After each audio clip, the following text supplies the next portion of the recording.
Pimpinan Pusat Rapat Kerja Nasional kedua di Bekasi. Baiklah, akan saya bacakan. Dewan Pimpinan Pusat Pemuda Batak Bersatu.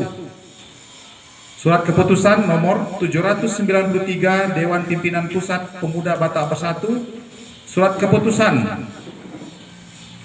Romawi 8/2023 tentang penetapan seluruh hasil rapat koordinasi nasional kedua Pemuda Batak Bersatu tahun 2023. Menimbang perkembangan organisasi Pemuda Batak Bersatu di seluruh dunia dan kegiatan sosial Pemuda Batak Bersatu di seluruh dunia, maka perlu ditetapkan hasil-hasil Rakornas. Mengingat anggaran dasar dan anggaran rumah tangga Pemuda Batak Bersatu, memperhatikan hasil kesepakatan Rakornas kedua Pemuda Batak Bersatu tahun 2023, memutuskan menetapkan 1. Berdasar hasil rapat pleno Komisi 1 perihal kegiatan sosial. 1. Tertib administrasi dan koordinasi secara berjenjang. Setiap pemohon pendampingan duka harus melalui persetujuan DPD Provinsi secara resmi, bisa melalui hard copy maupun soft copy dalam kondisi urgen dapat menyusul. Kedua, melakukan pendampingan duka cita untuk keluarga inti, yaitu pasangan, orang tua, mertua, dan saudara kandung atau saudara, dan semenda, misalnya ipar.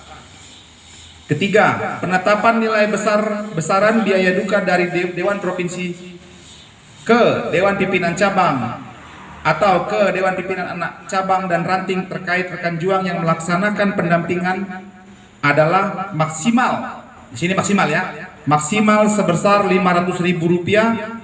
Untuk singkat itu istilahnya ilumanetek, bukan biaya operasional, karena Pemuda Batak Bersatu adalah organisasi sosial. Oleh sebab itu, untuk hal-hal lainnya, misalnya penjemputan dari bandara ke rumah duka dan pemakaman, disesuaikan dengan situasi masing-masing. 4. Kegiatan sosial pendampingan hukum bagi anggota Pemuda Batak Bersatu yang tertimpa masalah hukum sesuai dengan yang dimaksud poin 2 di atas. 5. Kegiatan sosial bagi anggota Pemuda Batak Bersatu yang mengalami sakit. Ke-6. Giat sosial kunjungan ke panti asuhan serentak se-Indonesia, sekaligus mengumpulkan dan memberikan bantuan berupa baju bekas kepada anak-anak panti asuhan. Waktu dan tanggal ditentukan oleh Dewan Pimpinan Pusat karena serentak se-Indonesia. Ketujuh, giat sosial terjadi ketika bencana musibah seperti banjir dan sebagainya bersifat kondisional atau tidak bisa kita tebak kapan terjadinya seperti itu. Jadi kita harus siap dan standby. Kedelapan, giat sosial acara sukacita nikah, pendampingan mulai dari pemberkatan sampai dengan resepsi disepakati sebesar maksimal Rp500.000 untuk pengganti kado yang diberikan si pemohon pendampingan.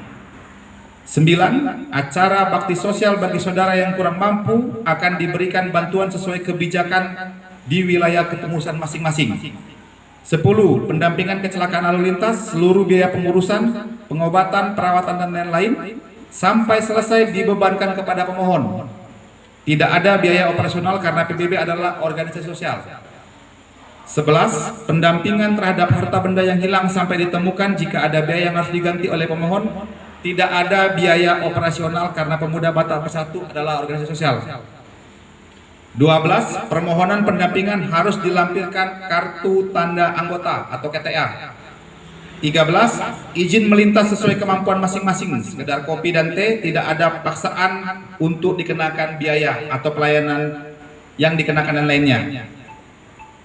Kedua, berdasarkan hasil rapat pleno Komisi 2 perihal organisasi dan keanggotaan. Keanggotaan 1. Internal, aktualisasi visi misi organisasi melalui kegiatan sesuai dengan anggaran dasar rumah tangga. 2. Menggali potensi anggota untuk digerakkan di berbagai sektor. 3. Pengembangan sumber daya melalui pelatihan dan mendatangkan narasumber sesuai kebutuhan organisasi. 4. Pembinaan anggota, dibina, dibimbing, dan diarahkan. 5. Memberikan penghargaan atau sertifikat. Eksternal, 1. Pendelegasian tugas organisasi di instansi pemerintah dan swasta. 2. Mengikuti pelatihan, seminar pengembangan sumber daya manusia dan organisasi 2. Organisasi. 1. Internal, fokus pada kegiatan sosial yang berdampak langsung pada anggota, misalnya kunjungan kedukaan. 2. Kunjungan kerja setiap tingkatan, membahas kendala teknis, memberikan solusi dan kendala-kendala apa yang dihadapi, dan membangun sinergitas pengurus.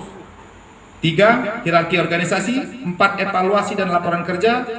5. Membuat bidang-bidang usaha. Eksternal, fokus pada kegiatan sosial, kedudukan, bencana alam, donor darah. 2. Mendorong pemerintah menegakkan supremasi hukum, misalnya dalam kasus-kasus intoleransi dan radikalisme yang ada di daerah masing-masing. 3. Fungsi kontrol pemerintah dalam menjalankan program-program, misalnya program pembatasan narkoba, kesehatan, dan lain-lain. 4. Sinergitas pemuda Batak Bersatu terhadap pemerintah, misalnya silaturahmi dan audiensi. 5. Cinta budaya kita sebagai orang Batak. 6. Berkolaborasi dengan organisasi masyarakat lainnya. 3. Berdasarkan hasil rapat pleno Komisi 3 perihal sikap dalam menghadapi Pesta Demokrasi 2024 tahun depan. 1. Pemuda Batak Bersatu menolak politik uang dan aktif mengkampanyekan sikap anti politik uang. 2. Pemuda Batak Bersatu mendukung dan berperan aktif dalam menjaga serta menciptakan situasi yang aman dan lancar demi terlaksananya Pesta Demokrasi tahun 2024. 3. Jika kader pemuda Batak Bersatu di dalam satu dapil lebih dari 2 orang yang mencalonkan diri atau menjadi calon anggota